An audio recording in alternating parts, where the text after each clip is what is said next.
এই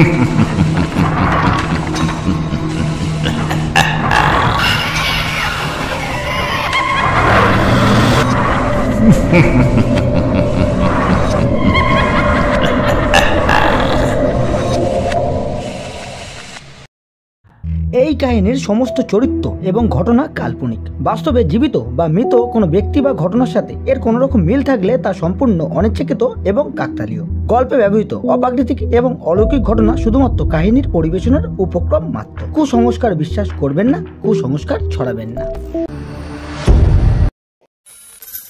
মন্ডল স্টুডিওর নিবেদন গল্পের ভান্ডার। নমস্কার বন্ধুরা, আমি রাজীব। আজ আপনারা শুনবেন লেখিকা রত্না হালদারের কলমে রাখালগঞ্জের ভয়ঙ্করী অন্তিম পর্ব। গল্পটি প্রাপ্তবয়স্কদের জন্য। জঙ্গলে কোনো কারণে আগুন লাগলে তা যেমন নিমেষে সর্বগ্রাসী দাবানলের মতো সমস্ত জঙ্গলব্যাপী ছড়িয়ে পড়ে, ঠিক তেমনই সান্যাল বাড়িতে আগত বিপদের খবর গোটা রাখালগঞ্জে মুহূর্তের মধ্যেই ছড়িয়ে পড়ল প্রাণ ভয়ে পলাতক লেঠেল ও পরিচালকদের মুখে মুখে। লেঠেল বাহিনীর সর্দার শম্ভু উদ্ধশ্বাসে দৌড়ে গিয়ে ঢোকে থানাতে। দিলীপ ও অতীন সে সময় থানাতেই উপস্থিত ছিলেন। শম্ভু প্রহরীদের বাধা না মেনে সোজা ভেতরে দিলীপদের কেবিনে চলে যায়। বার কয়েক সান্যাল বাড়িতে যাওয়ার দরুন শম্ভুর মুখ চেনা হয়ে গেছিল ওদের দুজনারই। তাই ওকে এমন ভীত সন্তুষ্ট হয়ে রুমে ঢুকে আসতেই দেখে ওরা দুজনেই বুঝে যায় কিছু একটা সাংঘাতিক বিপদ ঘটে গেছে সান্যাল বাড়িতে। শম্ভুকে আটকাতে পেছন থেকে প্রহরীরা আসলেই দিলীপ হাত তুলে ইশারায় তাদের থামিয়ে দেন। শম্ভু সোজা দিলীপের পায়ে পড়ে আর্তনাদ করে ওঠে, হুজুর বাঁচান, সে জেগে উঠেছে, তার কোপ কাউকে ছাড়বেনি, কাউকে না। ওর কথায় অতীন আর দিলীপ দুজনেই বিস্মিত হয়ে যান। জিজ্ঞাসু কণ্ঠে দিলীপ প্রশ্ন করেন, কে, কার কথা বলছো তুমি? শম্ভু বিস্ফারিত নেত্রে ভয়ের প্রকোপে ও কাঁপা কাঁপা গলায় বলে, রাখালগঞ্জের ভয়ঙ্করী। যথারীতি এবারেও ওরা দুজনেই কিছুই বোঝে না। তাই শম্ভু আজ এই খানিকক্ষণ আগেই সান্যাল ভবনে যা কিছু দেখে এসেছে তার পুঙ্খানুপুঙ্খ বিবরণ দেয়। ওর মুখে সবটা শুনে স্তম্ভিত হয়ে যায় দিলীপ আর অতীন। দীর্ঘদিন ধরে পুলিশের চাকরি করার সুবাদে বহু অভিজ্ঞতার সম্মুখীন ওদের দুজনকে হতে হয়েছে, কিন্তু এমন অদ্ভুত ভয়াবহ ঘটনা না ওরা দেখেছে আর না শুনেছে। বাবুলালের দেওয়া বিবরণ আর এখন এই শম্ভুর বিবরণ যে হুবহু মিলে গেল, তবে কি এই হত্যা, লাশের অপহরণ ও সান্যালদের ওপর এমন রক্তক্ষয়ী আক্রমণ, এসবের পিছনে আছে একজন মাত্র নারী? তবে কে এই নারী, কি তার পরিচয়? দিলীপ সিদ্ধান্ত নিতে দেরি করে না। শম্ভুকে প্রহরীদের সাথে বাইরে পাঠিয়ে জুনিয়র অতীনকে ডেকে বলেন, অতীন, ব্যাপারটা এবারে ধরাছোঁয়ার বাইরে চলে যাচ্ছে। চাকরি থাক বা যাক আর পরোয়া নেই, কিন্তু এবারে এই নারীর রহস্যের সমাধান করতেই হবে। এক কাজ করো, আমি সান্যাল বাড়ির দিকে যাচ্ছি, তুমি একবার বাগদিপাড়ার দিকে যাও। আমার স্থির বিশ্বাস ওই রহস্যময়ী নমিতা বাগদির ডেড বডি নিয়ে ওই দিকেই গেছে। ইয়েস স্যার বলেই অতীন সম্মতি জানিয়ে বাইরে যেতে উদ্যত হলেই দিলীপ তাকে আবার বলে ওঠেন, আচ্ছা অতীন, বাগদিপাড়া যদি ওই নারীর হদিস না পাও তবে সোজা কাপালিকাটা শ্মশানের দিকে চলে যেও, আমি তোমাকে ওখানেই মিট করব। আর হ্যাঁ, অবশ্যই বাগদিপাড়ার সব ইনফরমেশন আমাকে জানাবে। অতীন মাথা হেলিয়ে সম্মতি জানিয়ে ও সেলুট ঠুকে বেরিয়ে যায়। দিলীপ নিজেও কয়েকজন কনস্টেবলকে সঙ্গে নিয়ে সান্যাল বাড়িতে যাওয়ার উদ্দেশ্যে জিপে উঠে বসেন। নমিতার মৃতদেহ নিয়ে সনাতনরা শ্মশানের উদ্দেশ্যে চলে গেলে অলকা কিং কর্তব্য বিমূঢ় অবস্থায় খানিকক্ষণ সরলার দাবায় বসেছিল। ওর থেকে একটু দূরে সরলাও দুই হাঁটু মুড়ে মাথা গুঁজে পড়েছিল। অলকা একবার বিঙ্ঘল চোখে ওর দিকে চেয়ে দেখে দীর্ঘশ্বাস ফেলে, কিন্তু সান্ত্বনা দেওয়ার ভাষা খুঁজে পায় না, খালি শূন্য দৃষ্টিতে তাকিয়ে থাকে ওর দিকে। ভাগ্যের কি নিষ্ঠুর পরিহাস, আজ এক জায়গায় দুই নারী বসে আছে। তাদের অর্থ, সামাজিক পরিস্থিতি, শিক্ষা, সংস্কৃতি সব পরস্পরের থেকে আলাদা, অথচ আজ ভাগ্যের খেলায় তারা আজ এক জায়গায় এসে গেছে। একজন তার নিজের একমাত্র সন্তান ও বার্ধক্যের সম্বল হারিয়ে নিঃস্ব, আর অন্যজন নিজের সন্তানের পাপের প্রায়শ্চিত্ত করতে নিজের স্বামী, সংসার, সন্তান সব হারিয়ে আজ পথে এসে দাঁড়িয়েছে। আর এই দুই নারীর জীবন এখন সমগোত্রীয় হয়ে দাঁড়িয়েছে। অলকার মনে হয় ওরা দুজনেই এক নৌকার যাত্রী। এখন নিজের দুর্ভাগ্যের কথা মনে করে অলকা যখন নীরবে চোখের জল ফেলছে, ঠিক তখনই বাগদিপাড়া চঞ্চল হয়ে ওঠে। সান্যাল বাড়ির এক লেঠেল দামোদর প্রাণ ভয়ে দৌড়াতে দৌড়াতে এসে পড়ে ঠিক বাগদিপাড়ার মাঝখানে। তার এই বিধ্বস্ত চেহারা দেখে এলাকাবাসী কারণ জানতে চাইলে সে সান্যাল বাড়ির ঘটনা আগাগোড়া বলে যায়। এমন ভয়াবহ অলৌকিক ঘটনায় যথারীতি সকলেই ভয়ে তটস্থ হয়ে ওঠে। আর খুব স্বাভাবিকভাবেই কথাটা বাগদি রমণীদের মুখে মুখে অলকার কানেও পৌঁছে যায়। সবের মায়ামোহ কাটিয়ে বেরিয়ে এসে অলকা ভেবেছিল ও আজ সর্ব অনুভূতিকে জয় করেছে, আর কারো প্রতি ওর কোনো দুর্বলতা নেই। কিন্তু যখন জানলো ওর আত্মজ্বরের ওপর মৃত্যুর করাল ছায়া নেমে এসেছে, তখন ওর মাতৃহৃদয় কিন্তু ছটফট করে উঠল। সান্যাল ভবনে আগত ওই বিপদের কালো মেঘ ওর সন্তানের ওপরেই অভিশাপ হয়ে নেমে আসবে, তা অলকা বোঝে। আর তাই কাপালি কাটা শ্মশানের দিকে উদ্ভ্রান্তের মতো দৌড়াতে শুরু করে ও। মনে এখন একটাই আশা, যদি কোনোভাবে জগৎমাতার বিগ্রহের পদতলে বসে তার পায়ে মাথা খুঁড়ে অন্তত তাকে শান্ত করা যায়, তবে হয়তো কোনোভাবে তার প্রেরিত মৃত্যুদূতকে থামানো যাবে। অতিরিক্ত রক্তপাতের ফলে দেহ অসাড় হয়ে এসেছে অনুরাগের। চোখের দৃষ্টি ঝাপসা হয়ে আসছে। জগৎ সংসারের চিন্তা ধীরে ধীরে চেতনা থেকে মুছে যাচ্ছে, বা বলা ভালো সম্পূর্ণ চেতনাটাই নশ্বর দেহ থেকে একটু একটু করে লোপ পাচ্ছে। তবুও মনের অতল তল হাতড়ে একটাই নাম আর তার সাথে একটাই মুখ খুব আবছাভাবে চোখের সামনে ফুটে উঠছে। সে অলকা, ওর সহধর্মিণী, যাকে জীবিত অবস্থায় কোনো দিন সম্মান বা ভালোবাসা কোনোটাই ও দেয়নি। আজ মৃত্যুর মুখে দাঁড়িয়ে তার মুখটাই একবার শেষবারের মতো দেখতে বাসনা জাগলো। কিন্তু আর যে সময় নেই।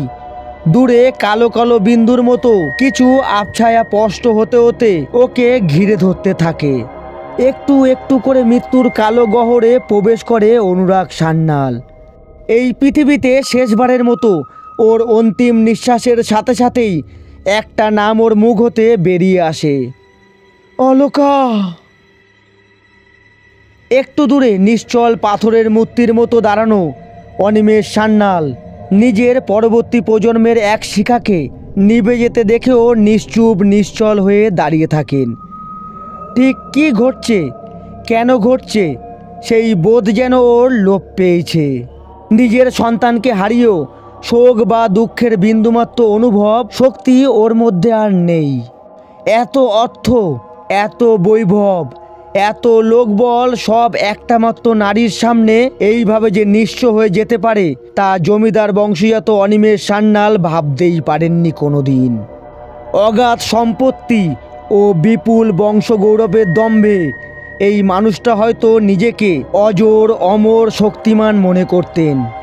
আজ ওই করাল বদনা ভয়ঙ্করীর উদ্ধত পদতলে তার সব গৌরব ও সব দম্ভ পিষে ধুলোয় মিশে গেছে। ভেতরের ঘর থেকে নাতি অনিকেতের মরণ আর্তনাদ ভেসে আসছে, তবুও বৃদ্ধ নড়তে পারছে না। চিরকাল নারীকে পণ্য সামগ্রী ভেবে চলা মানুষটা আজ এই নারীর সামনে দাঁড়িয়ে বুঝতে পেরেছে তিনি কতটা নগণ্য, কতটা ক্ষুদ্র। তাই পুনরায় ওই ভয়ঙ্করীর সম্মুখে দাঁড়ানোর শক্তি বা সাহস কোনোটাই তার নেই।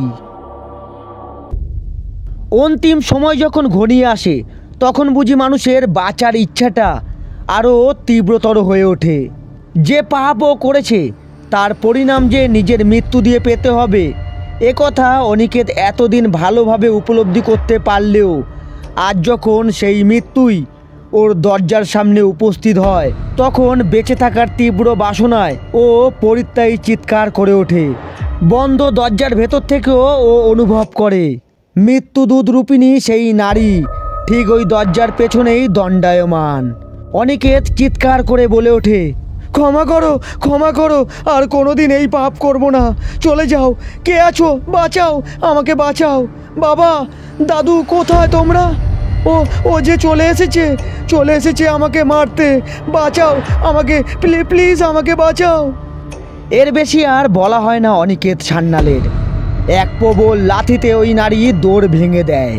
কাঠের ভারী দরজা তার এক পদাঘাতে খড়কুটোর মতো গুঁড়ো হয়ে পড়ে যায়। ভয়ে আতঙ্কে অনিকেত কম্পিত কণ্ঠে কেঁদে ফেলে। দুহাত জোর করে কাঁপতে কাঁপতে বলে, ছেড়ে দাও আমাকে, আর কোনোদিন কোনো মেয়ের দিকে কুদৃষ্টি দেব না। অট্ট হাসিতে ভয়ঙ্করী ফেটে পড়ে। তার এই ভয়াবহ হাসি অনিকেতের রক্তে হিমপ্রবাহ ধরিয়ে দেয়।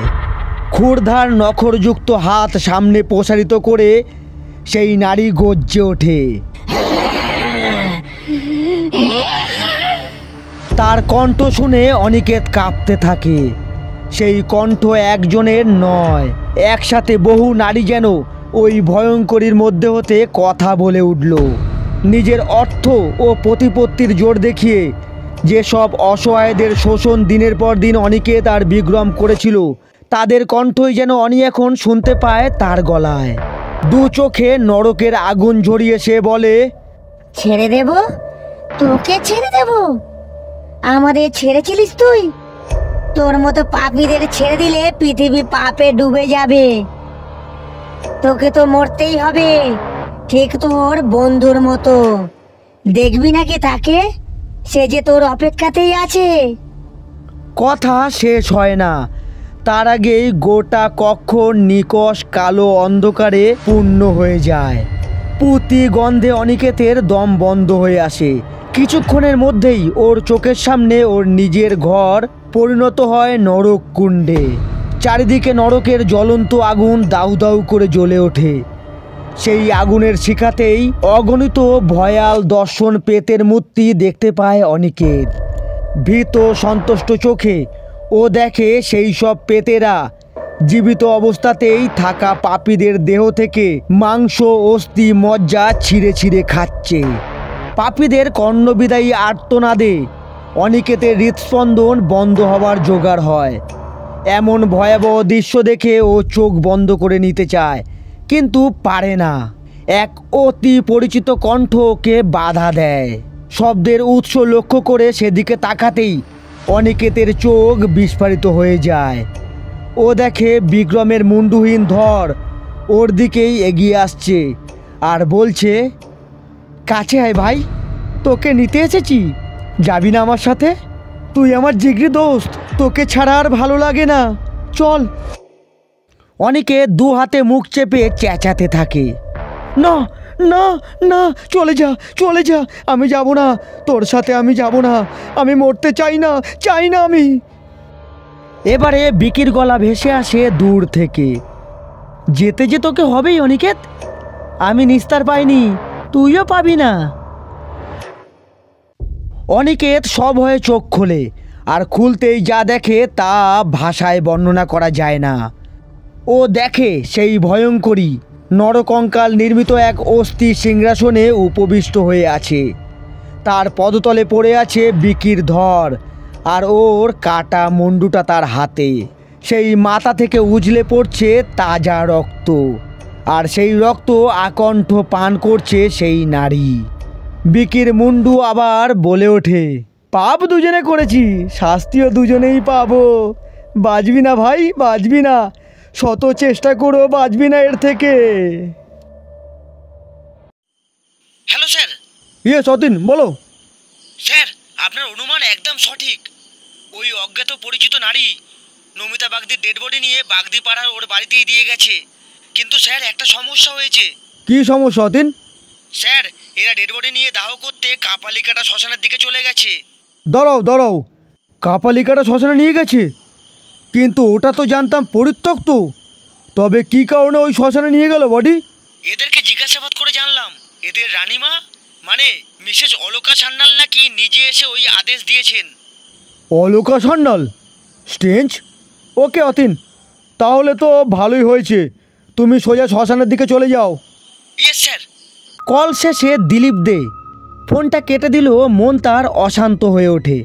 কিছুতেই বুঝে পায় না হঠাৎ অলকা সান্যাল কেন এত রাতে বাগদিপাড়ায় গিয়ে এমন আদেশ দিতে গেলেন। প্রশ্ন অনেক, কিন্তু তার উত্তর একটাও জানা নেই দিলীপের। আর তাই তো আজ এত রাতে সান্যাল বাড়িতে আগমন তার। কিন্তু বাড়িটার সামনে আসতেই তিনি চমকে ওঠেন। এ কি দশা হয়েছে এই কয়েক ঘন্টার ব্যবধানে! বাস্তবিক সান্যাল বাড়ির ওপর দিয়ে যেন ঝড় বয়ে গেছে বলে মনে হয় দিলীপের। সদর দরজার চৌকাঠ পেরাতেই বাঁধানো তুলসী মঞ্চটাকে কেউ যেন প্রবল শক্তিতে উবড়ে ফেলে দিয়েছে। সিমেন্টের চাঙড় এদিক ওদিক ছড়িয়ে ছিটিয়ে রয়েছে। উঠানের চারধারে সযত্নে কেয়ারি করা গাছগুলো মাথা ভেঙে পড়েছে, তাদের ডালপালা ফুল এদিক ওদিক ছড়িয়ে আছে। সর্বদা লোকে লোকারণ্য বাড়িটা সম্পূর্ণ ফাঁকা। বাড়ির ভেতরে আলোর লেশমাত্র নেই। বাড়ির বড় কাঠের দরজার কপাট সম্পূর্ণ হা করে খোলা পড়ে আছে। দেখে বোঝার উপায় নেই যে এই বাড়িটাই আজ সন্ধ্যায় জনসমাগমে পূর্ণ ছিল। দিলীপ ও তার দলবল আস্তে আস্তে খুব সন্তর্পণে বাড়ির ভেতরে ঢুকে পড়েন। নিচতলার বড় বৈঠকখানার পা রাখতেই তাদের কানে আসে কোনো মানুষের গুমরানি কান্না ও বিলাপের চাপা আওয়াজ। দিলীপরা বোঝেন আওয়াজটা আসছে দোতলার লম্বা বারান্দার এক প্রান্ত হতে। হাতের টর্চ জেলে আওয়াজ লক্ষ্য করে সেদিকে এগিয়ে যেতেই যে দৃশ্য দেখেন তা অবর্ণনীয়। দেখেন রক্তের ধারা বয়ে চলেছে বারান্দা জুড়ে। এক কাটা হাত পড়ে আছে রেলিংয়ের ফাঁকে, তার তর্জনীতে এখনও একটা রিভলভার ধরা। একটু দূরেই অনুরাগ সান্যালের মৃতদেহ পড়ে রয়েছে। মৃতদেহের হাতটা নেই। কেউ যেন দানবীয় শক্তি প্রয়োগ করে সেটাকে ছিঁড়ে এনেছে দেহ থেকে। অর্থাৎ রেলিংয়ের ফাঁকের ওই কাটা হাতটা অনুরাগের। অনুরাগের শিওরের কাছে একটা মানুষের আকৃতি গোজ হয়ে বসে আছে। দুই হাঁটুর মাঝে মাথা গুজে ক্রমাগত ফুপিয়ে বিলাপ করে চলেছে এক বৃদ্ধ। বেশভূষা দেখে দিলীপ অনুমান করেন এ অন্য কেউ নয়, বরং সান্যাল বাড়ির মালিক অনিমেষ সান্যাল। কিন্তু আভিজাত্যের দম্ভে অন্ধপ্রবল অহংকারী মানুষটার এ কি দুরবস্থা হয়েছে! দিলীপ এগিয়ে গিয়ে অনিমেষকে ডাকেন, অনিমেষবাবু। কোনো সাড়া নেই। আবার ডাকেন, মিস্টার সান্যাল শুনছেন? এবারেও কোনো প্রতিক্রিয়া নেই। দিলীপ এবারে কিছুটা এগিয়ে সোজা বৃদ্ধের কাঁধে হাত রাখলেন, আর তখনই বৃদ্ধ সটাং মাথা তুলে তাকালেন তার দিকে। দিলীপ দেখলেন অনিমেষ সান্যালের পোশাক অবিনষ্ট। তার সাদা ধপধপে পোশাক রক্তে লাল হয়ে গেছে। তার দুই চোখে অসীম শূন্যতা। মৃত্যুকে খুব কাছ থেকে দেখে আজ তার চোখের দৃষ্টি ফাঁকা, অর্থহীন। দিলীপ কোনো মতে নিজেকে সামলে নিয়ে অনিমেষকে প্রশ্ন করলেন, এসব কি? কিভাবে হয়েছে? কে করেছে এইসব? উত্তরে অনিমেষ সান্যাল পোলাপের মতো বলে ওঠেন, শাস্তি শাস্তি শাস্তি দিয়েছে। পাপে ধরনী পূর্ণ হয়েছে, তাই পাপীর সংহার করতে সে ফিরে এসেছে। সে ফিরে এসেছে, ছাড়বে না, পাপীকে ছাড়বে না। দিলীপ বোঝেন সাংঘাতিক কোনো ঘটনার আকস্মিকতায় ও ভয়াবহতায় এবং সেই সাথে শরীর ও মানসিক আঘাতে অনিমেষ সান্যাল বাহ্য জ্ঞান হারিয়ে ফেলে উন্মাদ হয়ে গেছেন। সেই নারী যে এইসবের জন্য দায়ী তা দিলীপের বুঝতে অসুবিধা হয় না, কিন্তু এখনও তাকে স্বচক্ষে দেখার সুযোগ পায়নি দিলীপ। আর তাই অনুমানের ওপর ভিত্তি করে হাল ছাড়তে তিনি নারাজ। এছাড়া অনিকেত সান্যালের সুরক্ষার দিকটা নিয়েও ভাবতে হবে। তাই দেরি না করে তিনি এগিয়ে গেলেন ভেতরের ঘরের দিকে। বেশি দূর যেতে হলো না, একটু এগোতেই অনিকেতের দেখা পেলেন। কিন্তু সেই সাথে আরও যাকে দেখলেন তার রূপ ভাষায় বর্ণনা করা যায় না। অনিকেতের দেহ কাঁধে চাপিয়ে নিয়ে এক ভয়াল নারী এগিয়ে আসছে। তার ঘন কালো ঋজুদেহ আবরণহীন। তার উচ্চতা স্বাভাবিক মানুষের থেকে অনেক বেশি। সে মুক্তকেশী। অমাবস্যার নিকোষ অন্ধকারের মতো তার কালো চুল জানু ছাড়িয়ে পা ছুঁয়েছে। তার দুই চোখ জ্বলন্ত অগ্নিগোলকের মতো দাউ দাউ করে জ্বলছে। তার রক্তবর্ণ অধরে দুপাশ বেয়ে নেমে আসছে শানিত দুই সদন্ত। তার ভয়াল সেই রূপ দিলীপের মতো সাহসী লোককেও ভীত সন্তুষ্ট করে তুলল। তার সাথে থাকা কনস্টেবলরা ভয়ে অস্ফুট আর্তনাদ করে উঠল। পেছনে না ফিরেও দিলীপ বুঝতে পারল তারা পালিয়েছে। তার নিজেরও মন চাইছে পালিয়ে প্রাণ বাঁচাতে, কিন্তু পা এক বিন্দু নাড়াতে পারছে না সে। কর্তব্য বড় জিনিস। পুলিশ বাহিনীতে যোগদান করে জনমানবের রক্ষা করার যে গুরুদায়িত্ব কাঁধে নিয়েছে, আজ এত বছর বাদে তার স্মৃতি হয়তো দিলীপকে পালাতে দিল না। ভয়ের রেশ কিছুটা কমলে নিজেকে সামলে নিয়ে অনিকেতের দিকে চোখ গেল তার। একটু ভালো করে দেখেই বুঝলেন সামান্য হলেও প্রাণের সাড়া এখনো আছে অনিকেতের অচেতন দেহটায়। এই আশাতেই ভর করে দিলীপ এবার এক আপোষের পদক্ষেপ নিলেন। হাতে ধরা রিভলভারটা মেঝেতে রেখে দু হাত উঁচু করে স্যালেন্ডারের ভঙ্গিতে ক্রমশ এগিয়ে আসতে থাকা ভয়ঙ্করীকে বললেন, দেবী, আপনি যেই হন না কেন, আপনার সাথে আমার কোনো শত্রুতা নেই। আমি একজন আইনের প্রহরী মাত্র। অনিকেত সান্যাল যে অপরাধী করে থাক না কেন, তার শাস্তি তাকে আইন দেবে। দয়া করে আমার কাজে বাধা দিয়ে আইনকে হাতে তুলে নেবেন না। ভয়ঙ্করী দাঁড়ালো না, ক্রমাগত উদ্ধত পদবিক্ষেপে এগিয়ে আসতে লাগলো, কিন্তু তার মুখে ফুটে উঠল হিংস্র জিজ্ঞাসা। হিসহিসে গলায় রক্ত জল করা কণ্ঠে হাসতে হাসতে সে বলে উঠল,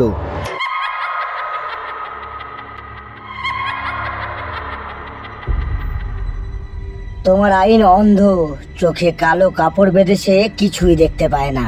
তুমিও আইনের প্রহরী নয়, অর্থ আর ক্ষমতার দাস তুমি। এই সান্যাল বাড়ির প্রতিপত্তির নিচে তোমার মতো তুচ্ছ মানুষের মেরুদণ্ড চাপা পড়ে গেছে। তোমাদের আইনের মতো তোমরাও চোখে কাপড় বেঁধে অন্ধ হয়ে রয়েছো। নিজেদের বিবেক বুদ্ধি সব জলাঞ্জলি দিয়ে গোটা সৃষ্টিকে তোমরা ধ্বংস করে দিতে উঠে পড়ে লেগেছো। আমি যুগ যুগ ধরে তোমাদের দেখছি তোমাদের অধঃপতন, কিন্তু কালের নিয়মকে উপেক্ষা করে পারেনি শাস্তি দিতে। কিন্তু যেদিন আমার সামনে আমারই প্রতিমূর্তিকে লাঞ্ছনা দিয়েছো, যেদিন তার রক্তাক্ত দেহ শেষবারের মতো আমার কাছে বিচার চেয়েছে, সেদিন আর পারিনি চুপ থাকতে। পাপীর পাপের ঘোড়া পূর্ণ হয়েছে, এবার তার সব শোধ দিতে হবে সুদে আসলে। তোমাকে আমি মারবো না, কিন্তু প্রাণে বাঁচতে যদি চাও তবে আমার পথে বাধা হয়ে এসো না। সরে যাও, সরে যাও। আজ পাপীর রক্তে জগৎমাতার তৃষ্ণা মিটবে। বলেই কর্ণবিদায়ী ধ্বনিতে অট্ট হাসিতে ফেটে পড়ে ওই নারী। তার হাসিতে সান্যাল বাড়ির দেয়াল কেঁপে ওঠে। মুহূর্তে একরাশ কালো ধোঁয়া চারিদিকের অন্ধকারকে আরও গাঢ় অভেদ্য করে তোলে। কনস্টেবলদের হাত থেকে পড়ে যাওয়া টর্চের নিভু নিভু আলোগুলো এক এক করে মিলিয়ে যেতে থাকে আধারে। দিলীপদের চোখের সামনে তখন কেবল নিরবিচ্ছিন্ন অন্ধকার। তার মনে হয় যেন তিনি দৃষ্টিশক্তি হারিয়েছেন। দুর্ভেদ্য অন্ধকারে জগৎ সংসার যেন ঢেকে গেছে বলে মনে হয় তার। আর সেই অন্ধকারের বুক চিরে মুমূর্ষ মানুষের হাহাকার কাতর প্রার্থনা ভেসে আসতে থাকে। দিলীপের মনে হয় তিনি আর বেঁচে নেই, মারা গেছেন। অতল নরকের অন্ধকারে ডুবে যাচ্ছেন তিনি। দম বন্ধ হয়ে আসার শেষ মুহূর্তে দিকবিদিক জ্ঞান শূন্য হয়ে ছুটতে থাকেন তিনি। কোনো মতে হোঁচট খেতে খেতে সান্যাল ভবনের বাইরে এসে বাইরের প্রকৃতির মাঝে দাঁড়িয়ে হাঁপ ছেড়ে বাঁচেন, কিন্তু সেখানেই জ্ঞান হারিয়ে পড়ে যান। মা, মাগো, এভাবে আমার কোল শূন্য করে দিও না মা। জানি অনেক পাপ করেছে, সাংঘাতিক জঘন্য এক পাপ করেছে। তার শাস্তি তুমি আমাকে দাও, আমি বুক পেতে নেব মা। খালি আমার সন্তানটাকে ক্ষমা করো। ও অবোধ, ওর সব সাজা আমায় দাও। ওকে ক্ষমা করো মা, ক্ষমা করো ওকে। দীর্ঘ 1 ঘন্টা ধরে কাপালিকাটা শ্মশানের মন্দিরের মায়ের বিগ্রহের পদতলে বসে অনবরত এই আকুতি জানিয়ে চলেছে অলোকা। মনের মাঝে অনবরত ভয়ের চোরাশোধ হানা দিচ্ছে তার। এই বুঝি বিকির মতো ওর নিজের ছেলের মৃত্যুর খবর এসে উপস্থিত হয়। মন্দির থেকে একটু দূরেই সনাতন আর অন্যান্য কয়েকজন বাগদি পুরুষের উপস্থিতিতে নমিতার মরদেহ কাঠের চিতায় ওঠানো হয়েছে। বহু কষ্টে অনেক পীড়াপিড়ি করে নতুন শ্মশানের কালুডোমকে আনা গেছে দাহকর্মের জন্য। সেই এসে চিতা সাজিয়েছে, মরদেহ চিতায় তুলেছে। ব্রাহ্মণের অনুপস্থিতিতে অন্তিম কিছু ক্রিয়াকলাপ সাঙ্গ হয়েছে। এখন খালি মুখাগ্নির পালা। সম্পূর্ণ প্রকৃতি যেন আজ কোনো গোপন গভীর ষড়যন্ত্রে লিপ্ত হয়ে নিজেকে স্তব্ধ করে রেখেছে। কোনো এক কুটিল অশনি সংকেত ঘনিয়ে ওঠে কাপালিকাটা শ্মশানের চারিদিকে। সকলের অলক্ষ্যে শ্মশানের মাটি রক্তবর্ণ ধারণ করে।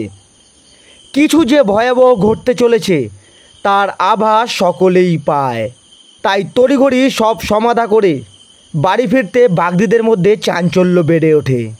সনাতন এগিয়ে এসে হাতে জ্বলন্ত পাটকাঠি ধরে নমিতার চিতায় আগুন ধরাতেই যাবে, তখনই কারোর পদশব্দ আর তার সাথে নূপুরের কিংকণ ধ্বনি শ্মশানের নিস্তব্ধতা খান খান করে দেয়।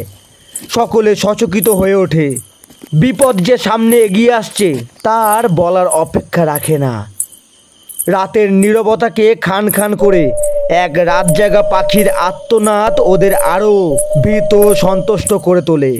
আর ঠিক তখনই অদূরে জঙ্গলে এক হিল্লোড় তুলে বেরিয়ে আসে রাখালগঞ্জের ভয়ঙ্করী। কাঁধে তার সান্যাল বংশের অন্তিম পুরুষ অনিকেত সান্যালের অচেতন দেহ। রাখালগঞ্জের পুরনো মানুষ যারা এখনো বেঁচে ছিলেন তাদের মুখেই এই প্রজন্মের লোকেরা শুনেছে রাখালগঞ্জের ভয়ঙ্করীর কথা।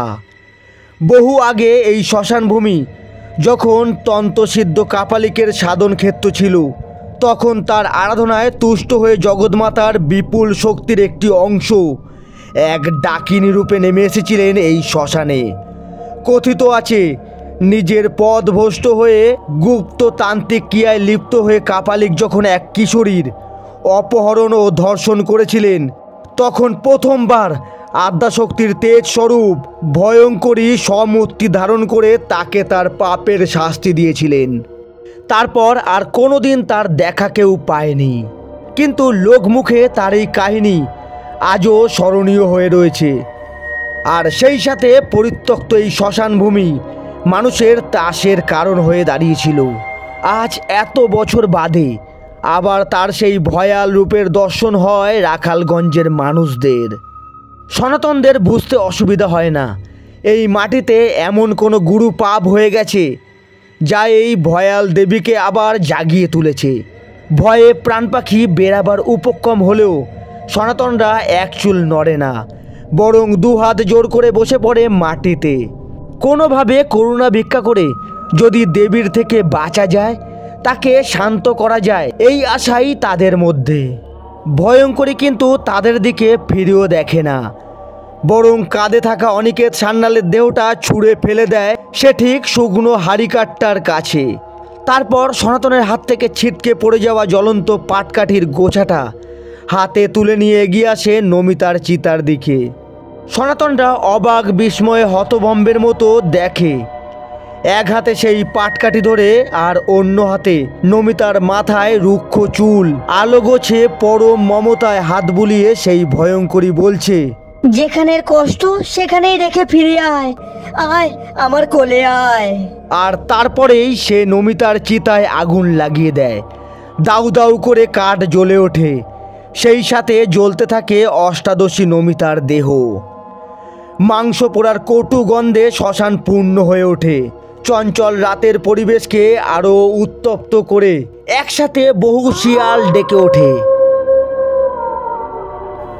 সনাতনরা দুহাত জোর করে কপালে ঠেকায়, কিন্তু চমক যে তখনও অনেক বাকি তা কে জানতো না, তা কেউ জানতো না, শুধুমাত্র অনিকেত সান্যাল ছাড়া। হাড়িকাঠের ওপর আজরে পড়তেই তার জ্ঞান ফিরে আসে। কোথায় কোন পরিবেশ ও পরিস্থিতিতে আছে তা বুঝতে খুব বেশি সময় লাগে না ওর। ইতিমধ্যে অলকাও সন্তানের উপস্থিতি টের পেয়ে ছুটে তার কাছে চলে আসে। দু হাতে ছেলেকে জড়িয়ে নিজের বুকে আশ্রয় দেয় ও।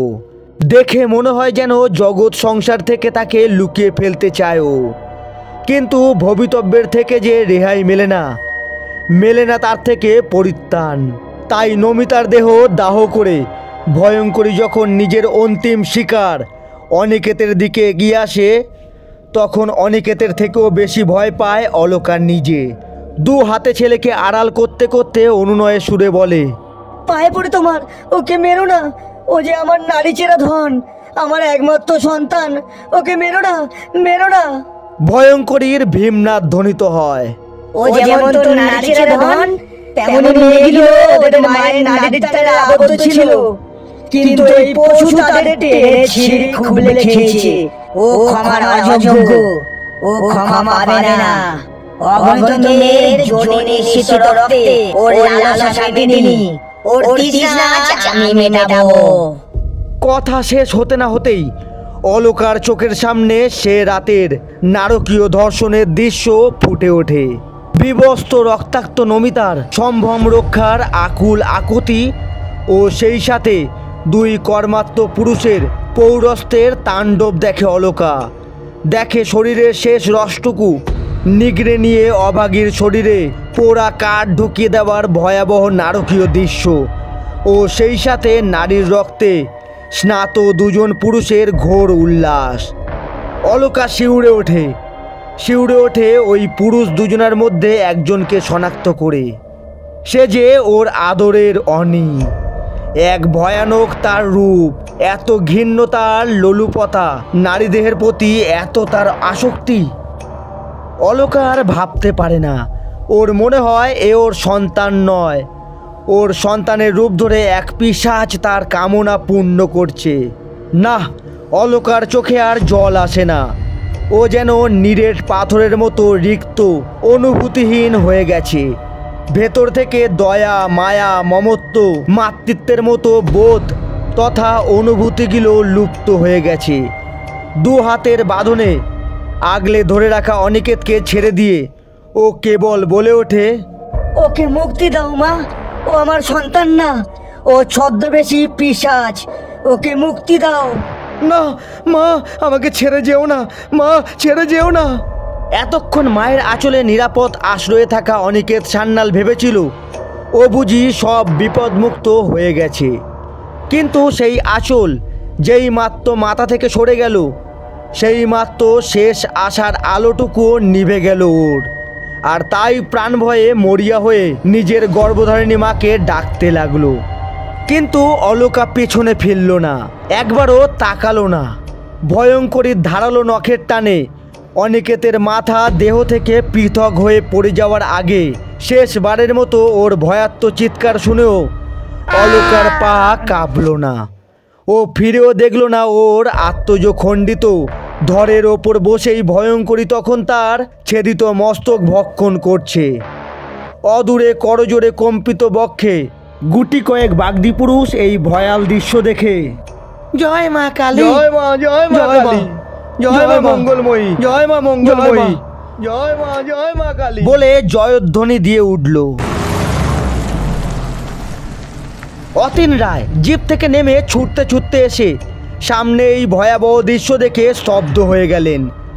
নিজের কর্তব্য দায়িত্ব সব ভুলে কেবল বিহ্বল নয়নে দেখতে লাগলো সামনে বসে নরমাংস ভক্ষণরত ওই নারীকে।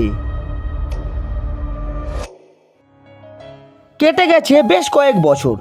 সেই ঘটনার পর দিলীপ দে চাকরিতে ইস্তফা দিয়ে দেন, আর অতীন রায় স্বেচ্ছায় বদলি নিয়ে চলে যায় অন্যত্র।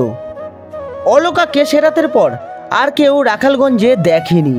সে যে কোথায় চলে গেছে কেউ জানে না। সান্যালদের প্রতিপত্তি ও পাপের প্রতীক বিশাল বাড়িটা এখনো পরিত্যক্ত ভুতুরে বাড়ি হয়ে এক অভিশাপের চিহ্নরূপে দাঁড়িয়ে রয়েছে কেবল। অনিমেষ সান্যাল এক বাহ্য জ্ঞানহীন বদ্ধ উন্মাদ। উন্মুক্ত আকাশ তার আশ্রয়, আর পথ তার ঠিকানা।